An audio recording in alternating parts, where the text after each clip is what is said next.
KevG weather overview. And we're trying to get through this heat wave. This is the hottest weather of the summer. And many areas have experienced 3 or more days of 90 plus. And there are some parts of the tri-state area that have hit the century mark this week. And I think we have a good chance of doing that tomorrow. Tomorrow is where the heat really reaches its peak area-wide. And I think a lot of record highs are going to be in jeopardy.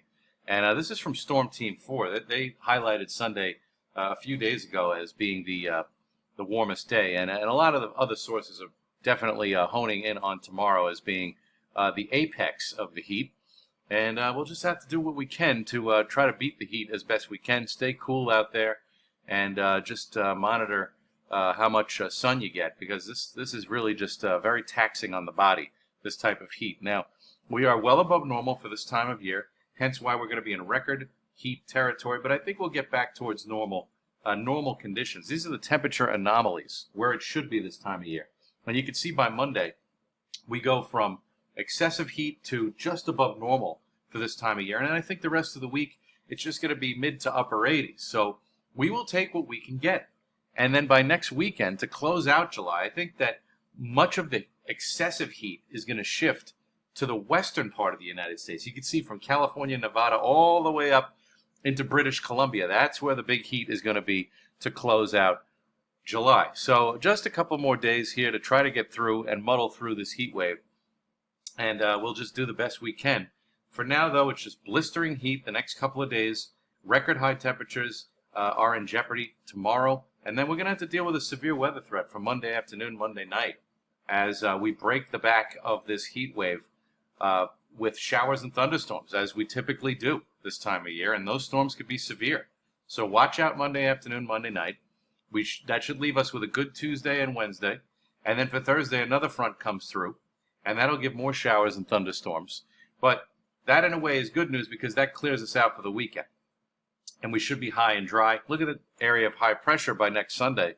It's sitting right over the northeast part of the United States, which is kind of where you want it.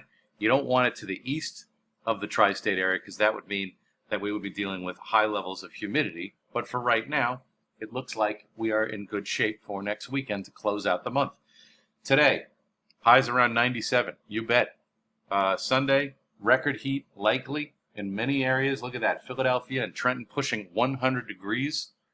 So blistering heat all over the place, not much relief, even out on the island. You got to go all the way out to the Hamptons to maybe get into the lower 80s. So if you're out there, you are lucky. This is by Monday, still around 90 with those showers and storms in the afternoon. Tuesday, you can see the difference. Shave off a few degrees from Monday, highs around 87. Wednesday, high around 88. Very, very similar to Tuesday. And Thursday, we'll deal with showers and storms again. Highs flirting with 90, but not quite there.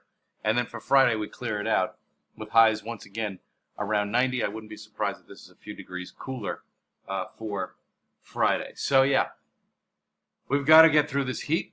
We're almost there.